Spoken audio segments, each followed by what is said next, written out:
Fala pessoal, Cris Fedrizzi aqui do Design da Vida. Hoje eu tô com um convidado, cara, que eu não, eu tô sentindo, tá, Pedro? Eu tô sentindo que, cara, era pra gente ter conversado, era pra gente ter se conectado, porque eu abordei um colega, né, do Pedro pra entrevistar e ele falou, cara, você tem que entrevistar o Pedro. É um cara muito fera pra falar sobre vida, falar sobre, enfim, vários temas aí. É um grande também executivo, né? Trabalhou, cara, uma experiência bem interessante, Xbox, Terra, enfim, algumas outras experiências, né? Mas hoje eu tô aqui para conhecer um pouquinho da sua jornada, um pouquinho da sua história, sua visão de mundo, enfim. Então, se você pudesse apresentar quem é o Pedro, dá uma palhinha aí pro pessoal. Quem é o Pedro, né? Começar falando, eu sou gaúcho, né? Moro faz mais ou menos 20 anos em São Paulo e eu comecei a trabalhar lá em Porto Alegre no Terra, acabei vindo para São Paulo. Do Terra eu fui para a Microsoft, trabalhar com Xbox, e daí na Microsoft eu fui trabalhar na Fox, onde eu fui General Manager da Fox nos últimos 3 anos, saí ano passado. Mas falando mais assim do Pedro, né? Eu sou casado faz mais ou menos 21 anos, tenho duas meninas, né?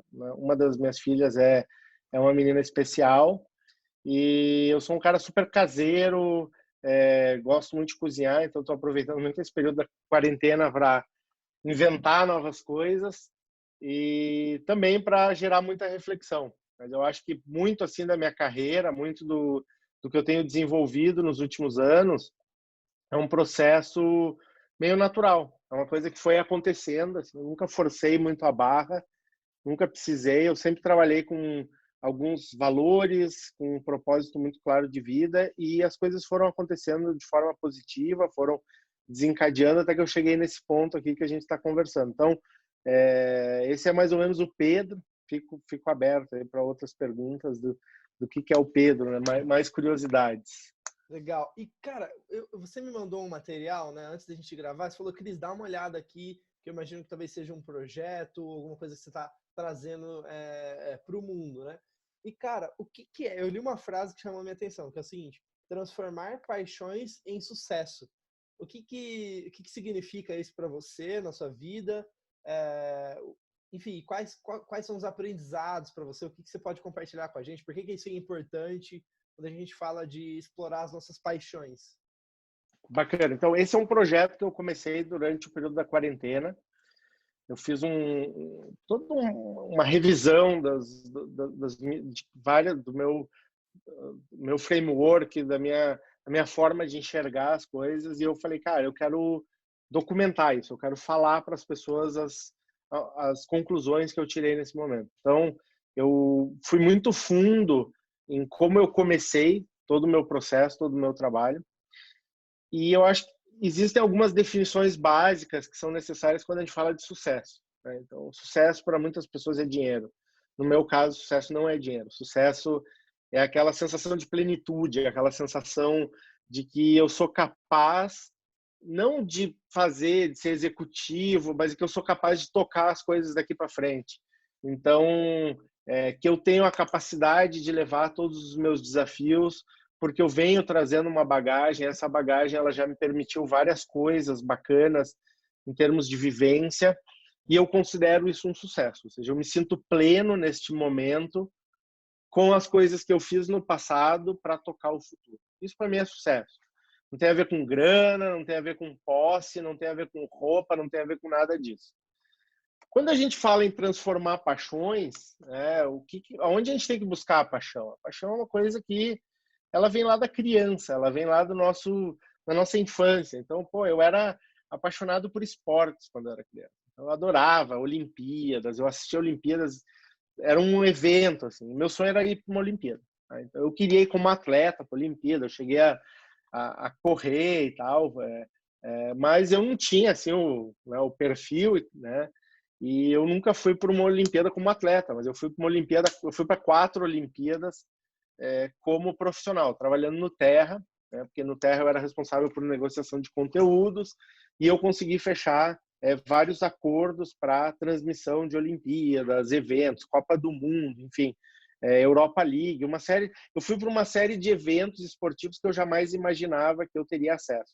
Então, a minha visão de paixões ela é essa. Nem sempre tu vai ser o atleta, nem sempre tu vai ser o músico, nem sempre tu vai ser o escritor, mas quando tu encaixa aquele teu trabalho com uma paixão, então, pô, lá no Terra eu negociava conteúdo, depois na Microsoft eu fui trabalhar com Xbox, eu sempre amei games, eu tive lá Atari, Nintendo, enfim, todos os possíveis consoles na minha infância, era o que eu queria, né? Quando eu era mais novo, eu abria a mão de uma série de coisas para ter os consoles de videogame. E eu sempre gostei muito também da parte de filmes, leitura. O filme, ele geralmente nasce de um livro, né? Eu sempre tive essa interação muito grande, tanto com o filme como com a leitura, e eu tive a oportunidade na minha carreira de trabalhar com isso. Então, quando eu falo em transformar paixões em sucesso, não é necessariamente, poxa, eu vou ser um atleta, eu vou ser um músico, mas como é que eu consigo, dentro do meu trabalho, pegar essas minhas paixões?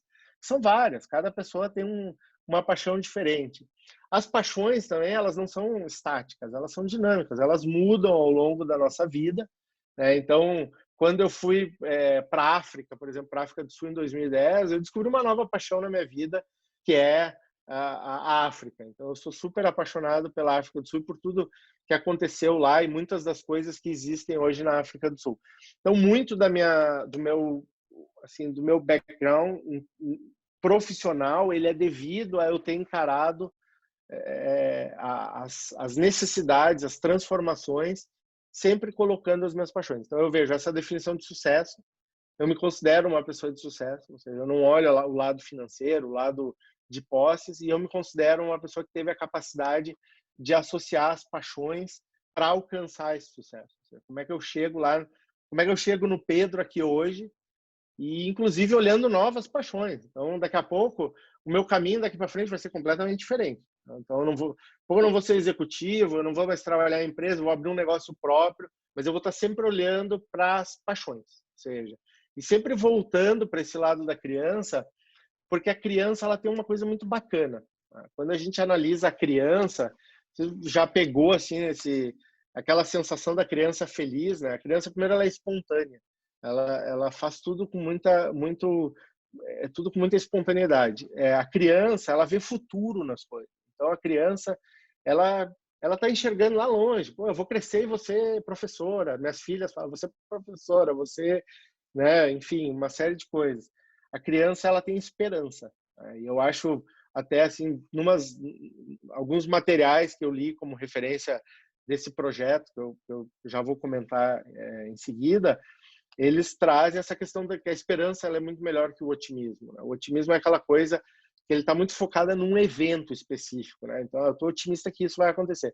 A esperança é uma coisa contínua, a gente tem sempre. E, por fim, a criança ela tem uma coisa que eu gosto muito, que é aquela coisa do humor, da risada gostosa. A criança está sempre feliz. Então, a gente precisa trazer isso para a nossa vida. A gente precisa olhar para a criança, pegar essas paixões, incorporar isso no nosso momento atual. Em cima de todo esse processo, né, toda essa reflexão que eu fiz de quarentena, eu criei um projeto que é o Como Transformar Paixões em Sucesso, que é uma palestra, né, que eu pretendo lançar nos próximos 30 dias. Obviamente, nesse período, fazendo online, como a gente está conversando agora no podcast. Mas qual é o objetivo? É trazer para as pessoas essas conclusões. Ou seja, como é que eu olhei a minha carreira? Eu podia gastar uma hora falando, eu fiz isso, eu fiz aquilo, eu comprei isso, eu fiz aquilo. Mas não, eu quero dizer, cara, eu fui obrigado a parar durante 4 meses. Durante esses 4 meses, eu olhei para trás, eu enxerguei tudo que eu fiz e eu cheguei a algumas conclusões. Eu peguei alguns links, as paixões que foram super importantes, toda a questão de olhar para a minha criança, Ubuntu, que é uma coisa que é super África do Sul, ou seja, o que é Ubuntu, como é que trata o Ubuntu, né? A questão do respeito, da dignidade, do coletivo. Eu sou porque nós somos. A gente precisa disso agora. Sim. A gente está precisando, a gente está num momento da humanidade em que, cara, eu sou porque nós somos. Mais, né? Não cabe mais. Só eu sou. A gente vive num mundo de selfie, né? Assim, daí não é querer fazer trocadilho, mas é um mundo de selfie. Eu faço isso, eu faço aquilo. A nossa cultura ocidental ela é muito voltada para selfie. E a gente precisa cada vez mais olhar para o outro. E quando eu digo olhar para o outro, não é olhar para o outro de uma forma a política, é olhar para o outro dizendo assim, como é que eu contribuo para a sociedade? Então, se eu sou dono de uma empresa, eu tenho lucro, mas eu gero empregos. Eu consigo auxiliar as pessoas no seu desenvolvimento, no seu crescimento, na sua expansão. Então, tudo isso está associado ao Ubuntu, né? Ou seja, é um conceito. E, enfim, e daí eu fiz todo esse projeto. Desculpa, por favor. Deixa eu te fazer uma pergunta. Porque eu gosto de investigar, assim, sempre quando a gente está conversando, vem algumas perguntas na minha cabeça, que são questionamentos que, naturalmente, eu tenho também, e aí eu acho que é legal até expor. Então, cara, vamos falar um pouco, porque assim, ó, eu venho de uma geração, tá, millennial.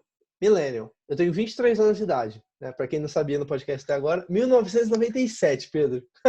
Então, assim, Bacana. cara, existe uma coisa nessa geração que é o seguinte, propósito. Só que aí tem duas coisas.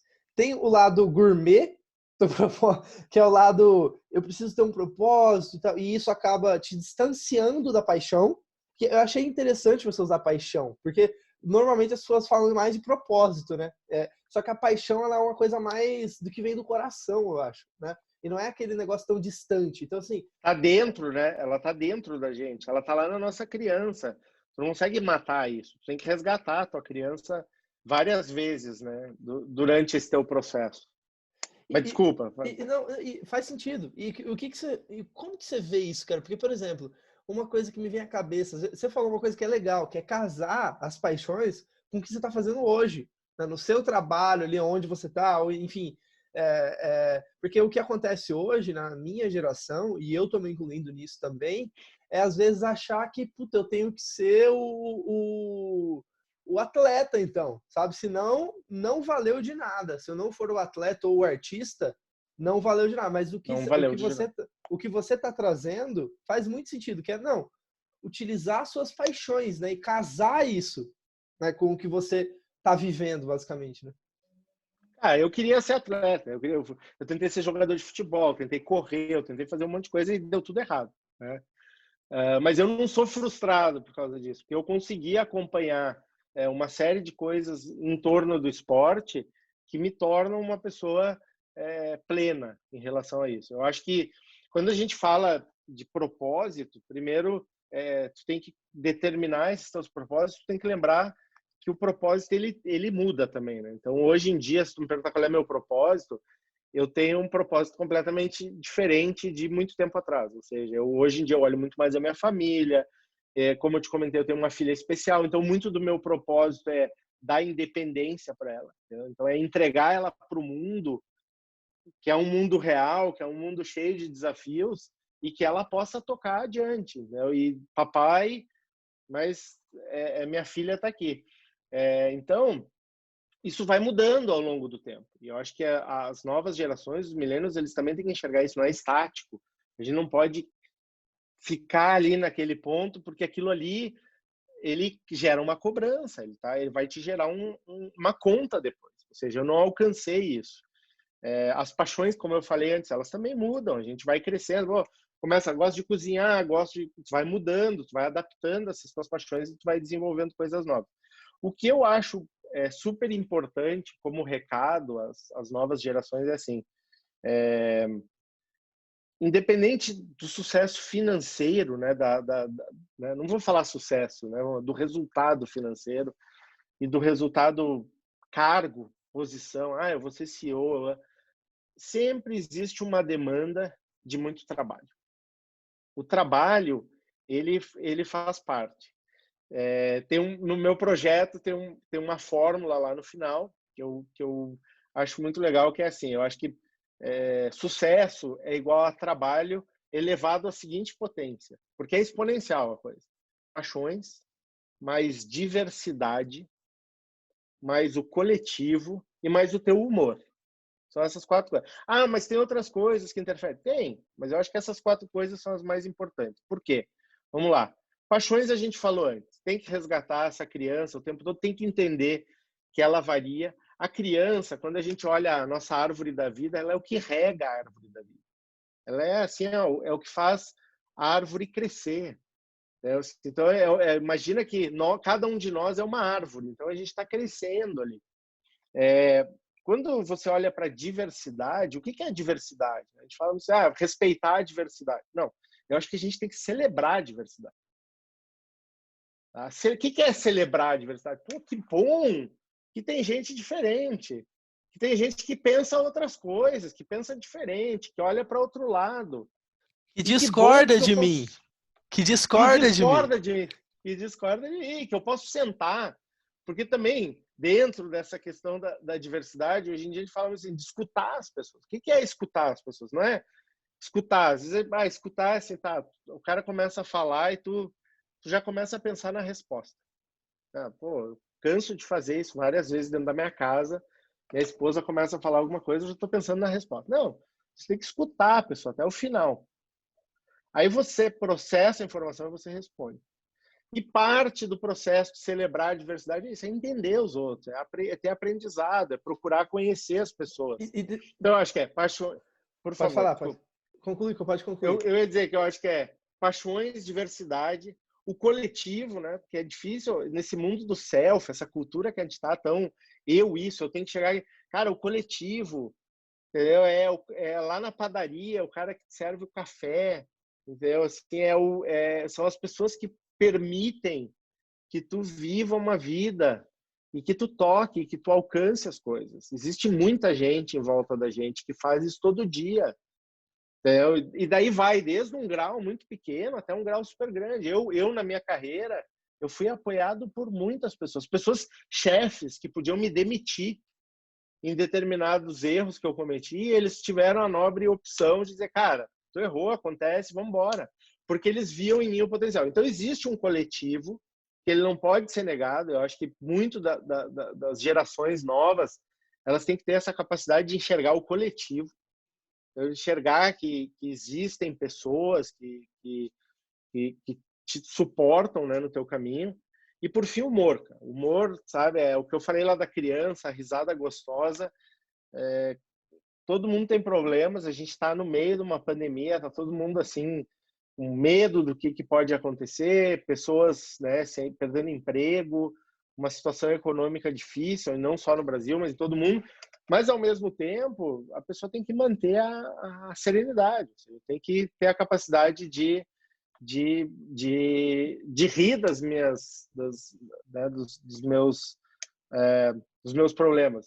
Esses dias eu estava aqui em casa, né? Daí saí da empresa ano passado e daí estava dando no jornal e dizia assim, olha, porque o número de desempregados em São Paulo, eu falei para minha esposa, estão falando de mim, ó. Eles estão falando de mim. Então tem que ter essa capacidade. A gente precisa ter esse foco, esse humor de encarar que as coisas elas vão passar, o coronavírus vai passar, e a gente precisa seguir tocando as coisas com humor. Então, resumo, eu acho que o sucesso ele é resultado de tudo isso, mas ao mesmo tempo, o que é importante a todas as gerações, não só. Cara, eu batalhei muito para considerar que eu alcancei sucesso. Tá?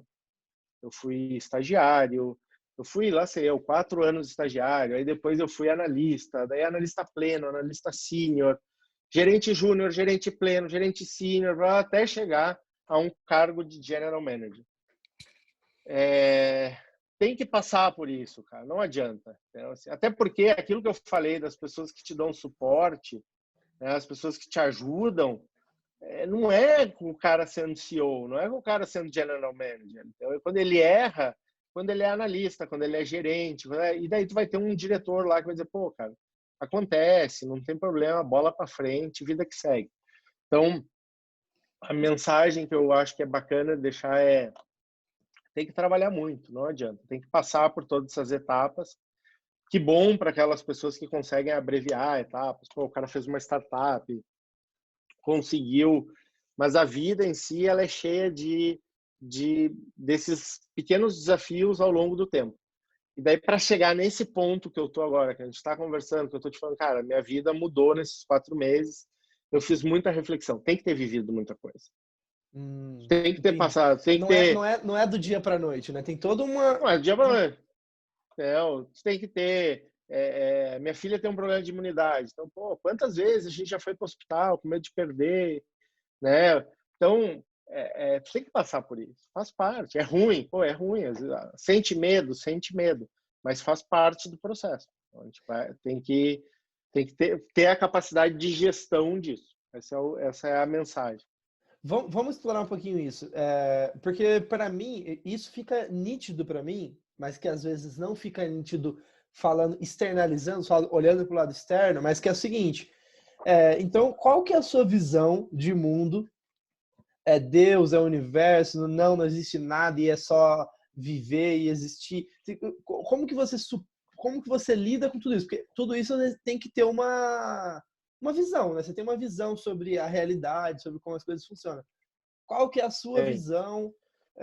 Enfim, como que você poderia explicar isso pra gente? Cara, eu acredito em Deus, acredito no universo, né? E eu gosto muito de algumas teorias. Então, um dos materiais que eu utilizei para o meu projeto chama Inteligência Espiritual e é da Dana Zohar, né? Então, ela fala, né, uma coisa muito bacana que é assim, a teoria quântica, ela fala em algo que é o vácuo quântico, né, que é um nada, e que tudo que existe no mundo e no universo nada mais são do que diferentes frequências desse vácuo quântico. Perfeito. Pô, complexo. Como é que a gente explica isso melhor? Então ela usou um exemplo que eu acho perfeito, que é assim, todo mundo faz parte do oceano. Todo mundo é onda. Então eu sou onda, tu é onda e o oceano está lá. A gente não enxerga o oceano, mas a gente sabe que é parte do oceano. Então, como é que eu enxergo Deus, o universo? Dessa forma. Eu acho que existe uma coisa muito maior, que é esse oceano, que nós fazemos parte dele, que nós estamos 100% do tempo conectados com ele, né? E são ondas, elas estão passando, né? Nós somos ondas, né? Então, digamos assim, é o melhor exemplo que eu já encontrei para tentar para essa definir, definição. basicamente. Para tentar definir, então. Mas eu acredito em Deus. Eu sou uma pessoa religiosa e sou uma pessoa que tem muita espiritualidade. Então, religioso é diferente de espiritualidade, né? A religião geralmente é algo dependendo da região. Não, ela vem de fora, né? Muitas vezes, então ela tem seus dogmas. Perfeito. E a espiritualidade é algo que vem de dentro, né? Então a gente sente aquilo. Então lá no projeto mesmo eu falo das diferenças entre o quociente intelectual, o quociente emocional e o quociente espiritual. Ou seja, inteligência intelectual é uma coisa, inteligência espiritual, emocional é outra, e inteligência espiritual é uma coisa completamente diferente. Cara, eu tô... Enfim, é bastante coisa que eu falei pra você, né? São coisas profundas que a gente tenta trazer no podcast, né? E que às vezes a pessoa que tá ouvindo fala: meu Deus, esse pessoal é tudo doido, falando de onda, falando de oceano. Mas, cara, vamos tentar explicar essa questão das inteligências, que eu tô bastante curioso. Até mexendo um pouquinho na nossa pauta aqui, mas porque eu acho que vai ser interessante. Então, eu tenho uma visão muito parecida com essa, tá? E eu acho que, na real, cara, são tentativas de definir, né? Mas, basicamente, é uma coisa muito maior e muito... Enfim, essa é a minha visão, mas que a gente tenta definir, né? Como ser humano, através de várias teorias. E elas se encontram, né? Existe, sei lá, o hindu acaba se encontrando com partes do cristianismo e isso... Enfim, então tem uma verdade, eu acho, que seria esse oceano, basicamente, né? Mas antes de entrar... Pode falar. Eu tenho um amigo, desculpa, eu tenho um amigo que ele diz assim, que é como se fosse uma figura 3D, né, e cada um está olhando de um lado da figura 3D. Então, todo mundo está olhando para a mesma coisa. Todas as religiões são relevantes, importantes, fazem bem para o ser humano. Cada um está olhando, eu estou olhando daqui, o outro está olhando daqui, cada um tem uma forma de olhar, mas a figura 3D ela é a mesma para todo mundo. E a figura 3D é um elefantezão. e aí tem uma pessoa que tá vendo só a orelha do elefante. Ela tá falando só assim: tromba. O elefante é a tromba. E todo mundo fica discutindo. Não, é a perna, sabe? Enfim. Por isso que eu acho legal a questão da gente celebrar a diversidade. Porque quando a gente celebra a diversidade, tem a capacidade de sentar com cada pessoa e escutar o que ele tem para dizer. A gente consegue enxergar como ele vê, como ele enxerga o mundo. Por que que ele enxerga o mundo? Pô, que interessante teu ponto de vista, eu não tinha pensado nisso. Quando tu te fecha para a diversidade, tu está dizendo, não, a minha forma de ver o mundo é essa, não me interessa, não me interessam outras formas de ver o mundo, eu quero enxergar o mundo desse jeito. Então, eu sou muito adepto disso, né? É uma coisa que veio muito em função do meu trabalho, essa questão de celebrar a diversidade. A gente pode falar depois. Perfeito. Vamos falar um pouquinho dessa questão da inteligência, então. Vamos. Me explica aí, vamos lá, vamos por partes. Eu tenho esse pessoal que tá ouvindo, não tá vendo, né? Mas eu tenho esse da idade da pedra aqui que eu faço algumas anotações. Então, cara, vamos lá. Porque eu sou um leigo nisso, então eu tô tentando aprender Tá assim bom. como o pessoal que tá ouvindo aqui no podcast. Então, vamos tentar primeiro definir. Então, vamos lá, você falou QI, né? Explica, enfim, Vamos imaginar como se fossem 3 círculos, né? Então, o círculo externo, que está mais ao extremo, é o que a gente chama do QI, né? É o nosso quociente intelectual.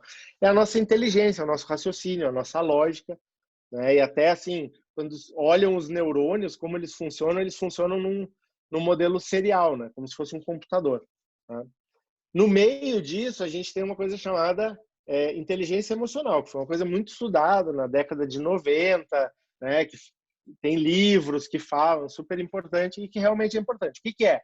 É a nossa capacidade de reação, de atuação em determinadas situações. Então, como é que eu vou reagir? Então, eu caí da bicicleta, levantei da bicicleta. E o que acontece? Esse sistema ele já não é um sistema serial nos neurônios, ele já é um sistema associativo, né, paralelo, que o que acaba acontecendo? Ele vai gravando essas reações e ele vai se fortalecendo ao longo do tempo. Então, ele vai ficando mais inteligente.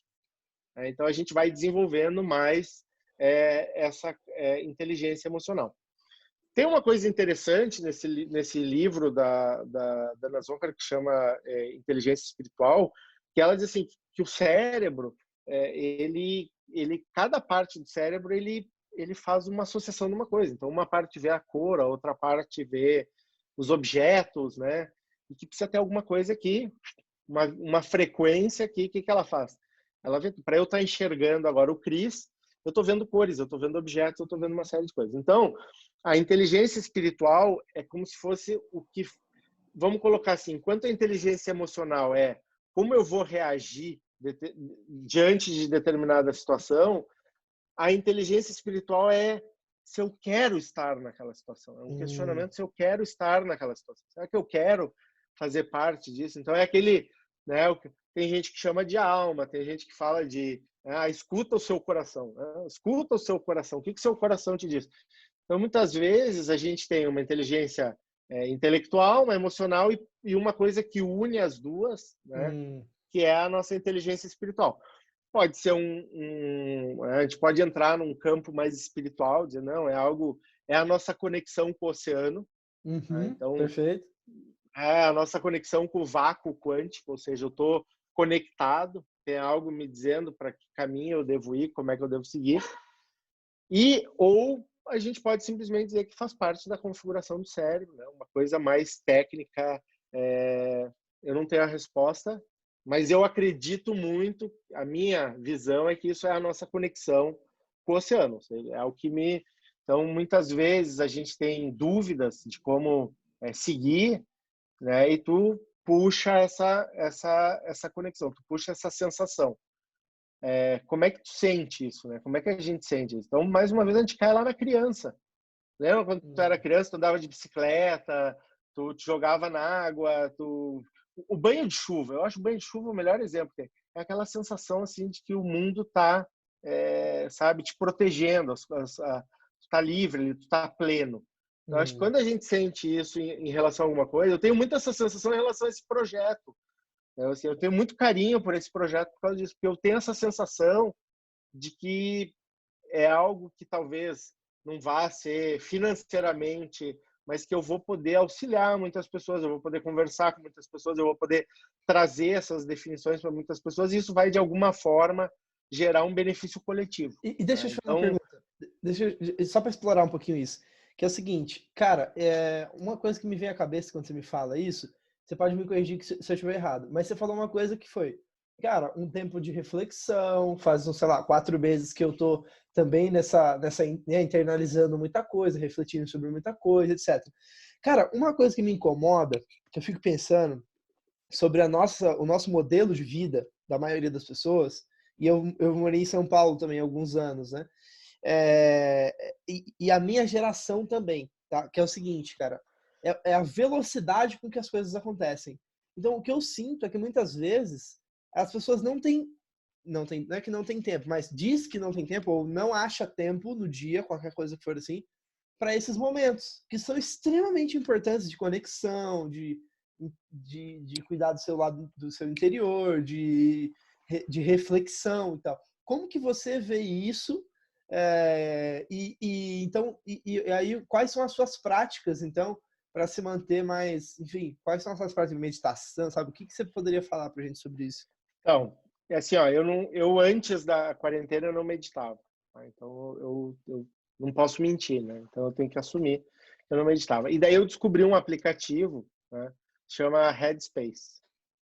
É super gostoso, tá? Então eu comecei a meditar 10 minutos por dia, ou seja, a gente não está falando de nada, assim, pô, vai ficar 1 hora meditando. E o que eu achei mais bacana, assim, do conceito da meditação através desse aplicativo, é que num dos pontos lá ele fala assim, ó, você não tem que esvaziar a sua mente, né? Não é obrigação da meditação.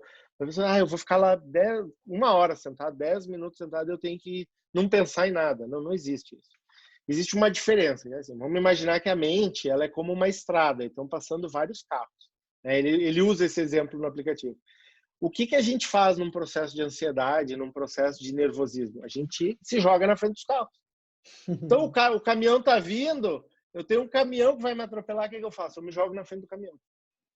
Então o processo de meditação, ele é muito voltado nesse sentido, ou seja, de você sabe que a estrada existe, você sabe que os problemas existem, os caminhões estão passando, mas se coloque ao lado da estrada. Então senta ali numa pedrinha e fica olhando.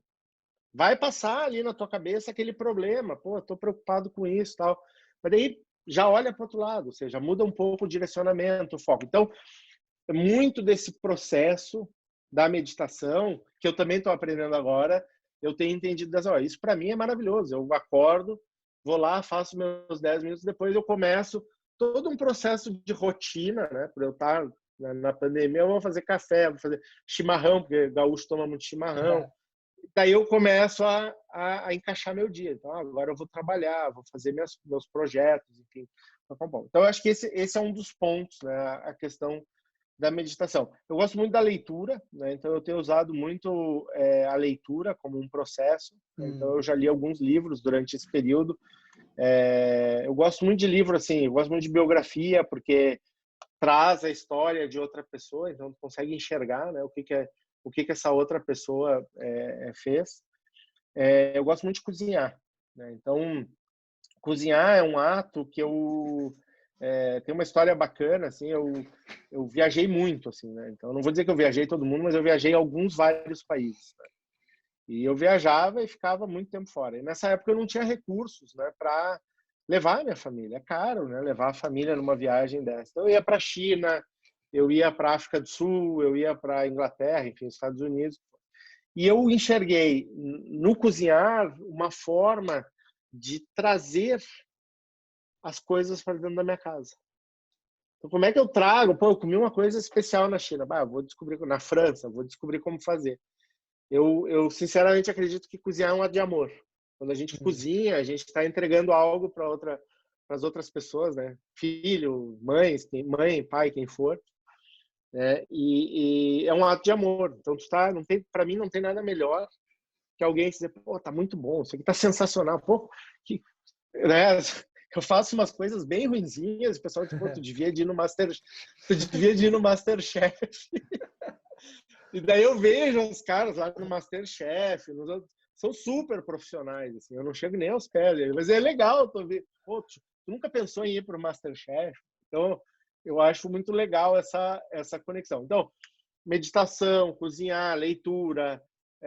Por que essas coisas, assim, cozinhar, leitura, ver um filme, eles são muito legais, porque eles têm um princípio muito próximo ao da meditação, né? Eles te tiram daquele centro do furacão Faz e sentido. eles te jogam num outro lugar, né? Então, tu vai assistir um filme, tu vai ficar atento ali, tu vai ler, tá absorvendo informação, então eu acho tudo isso muito bacana. Fora isso, tem algumas... Eu acho muito legal todo o processo de autoconhecimento. Aí eu já fiz cursos de autoconhecimento, de passar final de semana isolado e tal. Tem uma história bacana. Eu sou gremista e uma vez eu voltei da final da Libertadores, em 2017, que o Grêmio foi campeão. Tipo, eu bati em São Paulo e fui para um curso de autoconhecimento. Então eu tava assim, né? Com a taça na mão, praticamente, e fui para um curso de autoconhecimento. Foi super bacana e tal, o curso. Mas eu não acredito muito nas coisas feitas em mutirão. Tá? Então, aquela coisa assim que tu... Agora eu vou mudar minha vida, vou começar a correr 1 hora por dia, vou fazer dieta, eu acho que acaba sempre estourando em algum lugar. Alguma coisa do cabo, ele acaba estourando. Eu acredito muito na nossa capacidade de começar a incorporar rotinas e trabalhar essas rotinas. Então, pô, eu vou ler 1 hora por dia. Eu fiz uma coisa aqui em casa que minhas filhas me odeiam, que é às 10h30 da noite a internet trava. Assim. Então, sai tudo, não quero ninguém. Minhas filhas dormem tarde, eu tenho muita dificuldade de fazer elas dormir cedo. Então, não quero ninguém na internet, nem eu, nem ninguém. Ninguém ter celular, Perfeito, ninguém ter perfeito. nada. Então, como é que a gente cria... E vou dizer, por mim, eu bloqueava a internet 8 da noite. Então, assim, vamos Sim. criar um ambiente familiar agora. Vamos todo mundo sem internet. Então, eu acredito muito, mas nessas pequenas coisas. Mas, ao mesmo tempo, quando a gente fala em processo de autoconhecimento, eu gosto muito de sempre revisar eu chamo de framework, né? O meu framework do autoconhecimento, que é o quê? Primeiro, quais são os meus propósitos? Quando eu fiz todo esse processo de reflexão, eu vi que os meus propósitos eles estavam cada vez mais voltados para minha família. Tá? Então, que eu quero dedicar mais tempo para minha família, que eu quero dedicar mais tempo para as minhas 2 filhas, né? Considerando também o fato de eu ter essa filha que demanda um pouquinho mais de atenção.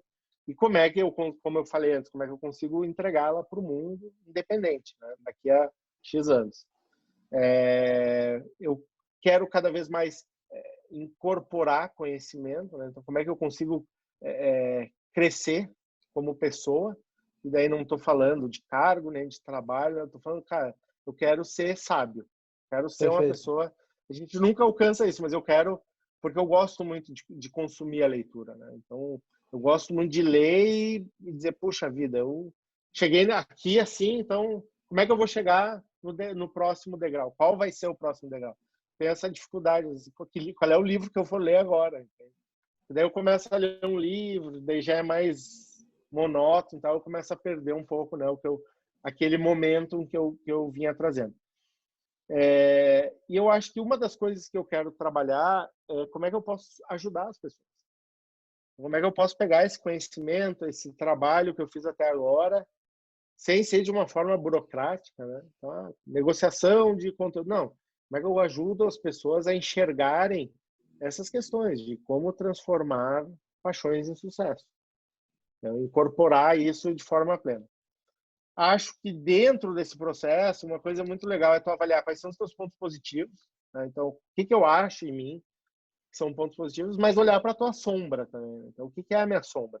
Pô, então, eu tenho esse problema, inveja, eu tenho... Cada um sabe qual é a sua sombra. Cada um tem ali o seu calcanhar de Aquiles e tem que... Não precisa externalizar. Só anota, pensa, como é que eu vou resolver isso? Pô, então, toda vez que alguém fizer um comentário nesse sentido, eu vou tentar, né, evitar, confrontar, coisas assim. Aí, dentro dessa questão, a gente precisa avaliar quais são os passos, né, que eu quero dar no meu futuro profissional, familiar e pessoal. Então, pô, pessoal, que nem eu te falei, eu quero aumentar meu conhecimento profissional, eu quero abrir a minha startup, eu quero abrir meu restaurante. Eu já pensei em abrir restaurante, tanto que eu gosto de cozinhar. Mas daí eu lembro do pessoal que diz que eu devia ir pro MasterChef, eu desisto de abrir o restaurante. E, e, cara, da onde que você tirou essa... Porque, assim, tudo isso que você está falando exige uma coisa que a minha geração tem muita dificuldade, que é a seguinte: paciência. Paciência, sabe? E isso vai... E eu tô... Aquilo que você falou de a mudança repentina, né? Eu era o cara, das mudanças repentinas. Agora eu vou dominar o mundo. Aí dura 2 semanas, a pessoa para, sabe? E eu fui percebendo, existe um livro que chama, como que é o nome? Hábitos Atômicos. Vale muito a pena ler. Que é Não li exatamente ainda. sobre isso que você está falando. Que é micro coisas que você faz no dia. É 10 minutos de meditação. 10 minutos de meditação em 3 anos, sabe? Entende? Então isso vira uma coisa meio... É um juros compostos, assim, É que nem o negócio do exercício, né? Se o cara, pô, eu quero... Eu já corri a São Silvestre, tá? Corri a São Silvestre em 2015 com meu pai. Perdi não sei quantos quilos e tal, trouxe meu pai para São Paulo, corri a São Silvestre. Aí tu vai me dizer, depois de 2015, quantas vezes mais tu correu a São Silvestre? Nenhuma. Nenhuma. Então, por quê? Porque tu cria ali aquele... Apesar de eu dizer, de eu falar, né, que eu não acredito em mutirão, mas eu sou ser humano também, tu cria aquele momento, daí tu vai lá, corre a São Silvestre. Pô, legal. Foi um sonho que eu realizei, na realidade. O meu pai, ele é daqueles que corre 10 quilômetros por dia, 6 quilômetros, não sei. Posso estar mentindo. Mas ele corre todo dia, o cara é viciado em corrida e tal. Então foi um sonho que eu realizei, eu dei de Dia dos Pais para ele, para correr na São Silvestre. Falei, pai, tá aqui a passagem, tá aqui a inscrição, e no dia 31 de dezembro eu te vejo em São Paulo para a gente correr a São Silvestre. E daí, assim, é engraçado, porque eu passo sempre o final de ano no Sul com a família. A gente voltou, correu a São Silvestre, quase foi para o aeroporto sujo, porque a coisa estava tão... né, mas deu tempo, tomou banho, medalhinha no pescoço, voltou para o Sul e corria São Silvestre, foi a única vez.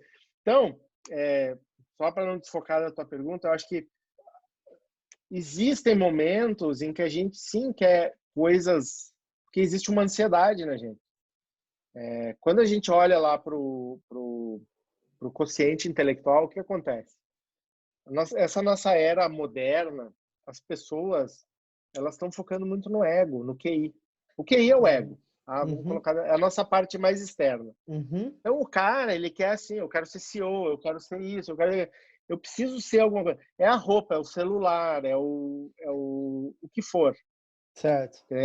E é o que mostra para a sociedade que ele tem condições, ou seja, que eu sou uma pessoa que tenho condições. Né? Então muitas pessoas agem dessa forma. O que acontece? Quando eu externalizo demais, quando eu vou muito para o meu QI, o meu centro, o que acontece com ele? Ele fica vazio. Lá a minha inteligência, o meu quociente espiritual, ele fica vazio. Então, eu passo a buscar algo que eu deveria dedicar muito mais tempo ao meu quociente espiritual, ao meu centro. Só que eu estou sempre buscando lá fora.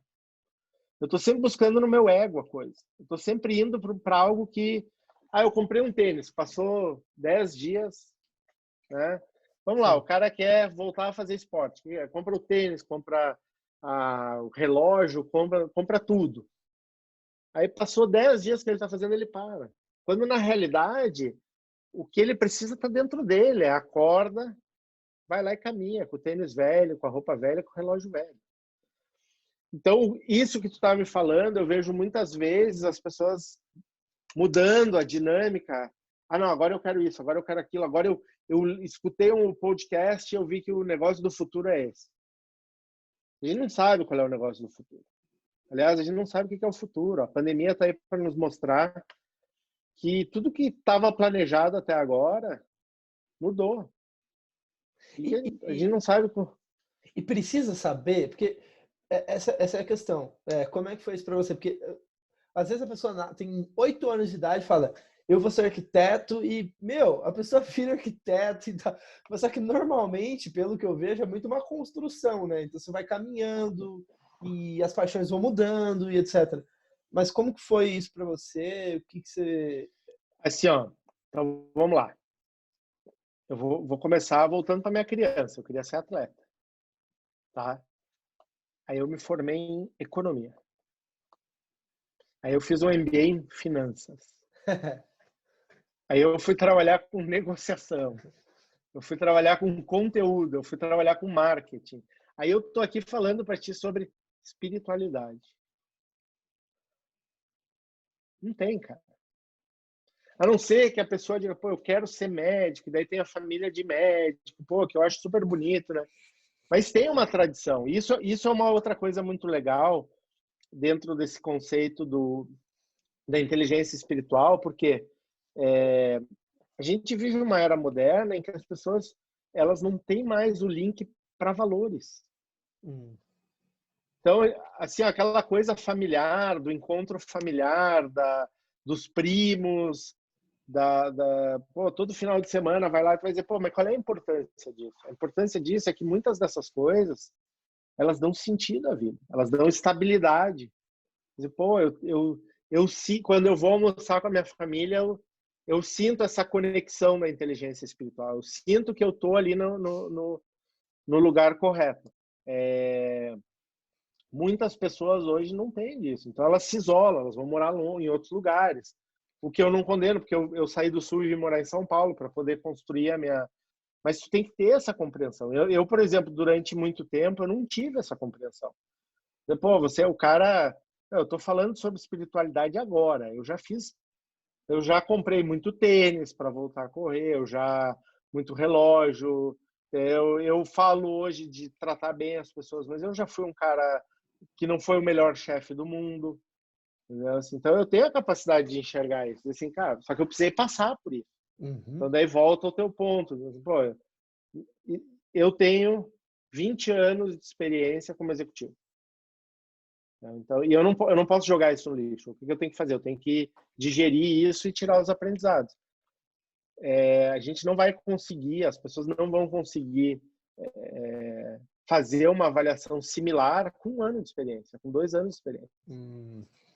Boa. Porque a face do 3D lá do elefante que tu está vendo é só a tromba. Vai ter que viver com a orelha, vai ter que viver com a pata. Vai ter que ficar vai ter que ficar no rabo do elefante um dia também. E faz parte. Essa como as coisas funcionam. Para tudo. Então, eu já fiz muita coisa errada também, como líder, como pai, como esposo, enfim, né? E a gente vai aprendendo, vai dizendo, cara, tenha a humildade de ver que você cometeu um erro aqui e que você está evoluindo. O que é ser uma pessoa superior? Assim, né, que as pessoas, eu quero me tornar uma pessoa superior. Não, se tornar uma pessoa superior não é ser superior aos outros, é ser superior a ti mesmo, ao que tu era. Então, pô, eu há 10 anos atrás, eu era pior ou eu era melhor? Eu piorei ou eu melhorei? Então, eu acho que essa é a questão, assim, é dizer, pô, hoje eu me sinto uma pessoa superior ao Pedro de 10 anos atrás, de 5 anos atrás e quem sabe até de 1 ano atrás. E não é superior de cargo, né? Superior como ser humano, né? Como ser humano. Então, assim, eu nunca, né, para deixar claro, até para depois quem vai escutar o podcast, eu nunca procuro fazer referências a isso, a cargo, grana, posse e tal, isso porque eu acho que isso tudo é uma grande besteira. Tem gente que tem uma frase que eu gosto muito, que agora eu não lembro quem falou, né, que eu acho que eu não vou chutar que foi Santo Agostinho, ele era uma pessoa tão coitado, era uma pessoa tão triste que tudo que ele tinha era dinheiro. Era uma coisa mais ou menos assim, né? Tudo que ele possuía era dinheiro. Então, às vezes, a gente está lá naquela luta. Eu prezo muito essas pessoas que, às vezes, pô, o cara vai viver no exterior para ter uma vida muito mais simples, mas para ter a experiência, né? De aprender inglês, conviver com outras pessoas, conhecer outras culturas, né? Eu, nas minhas viagens, eu tive a oportunidade de conhecer gente, trabalhar e conhecer gente da China, da Índia, do Japão. São culturas completamente diferentes, né? E tu enxergar essas culturas e dizer, pô, como é que eu enxergo as coisas boas nessas culturas e tento trazer elas para o meu dia a dia, eu acho maravilhoso isso. E aí você vê cada vez mais o elefante, né? Cada vez mais o elefante, né? Às vezes eu acho que eu tô só na tromba, né? Você tá sempre na tromba. Tromba é grande, né? A gente fala, é grande a tromba. Vamos chegando então no final. Passou rápido, hein? Já chegamos no final, já, basicamente. Cara, agora mais assim. Então, uma conclusão final, empacotando tudo que a gente conversou, de aprendizados principais, enfim, o que você quer falar para o ouvinte aí. E algumas sugestões também para quem está ouvindo. Lembrando que quem ouve aqui, a maioria tem uns de 25 a uns 35. É a galera que está nessa fase também. Então, sugestão de livro, enfim, qualquer coisa que você quiser de palavras finais aí. Tá bom. Bom, eu acho que recapitulando um pouco, o mais legal, e que foi uma pergunta muito inteligente que tu fez, a paixão ela é fixa?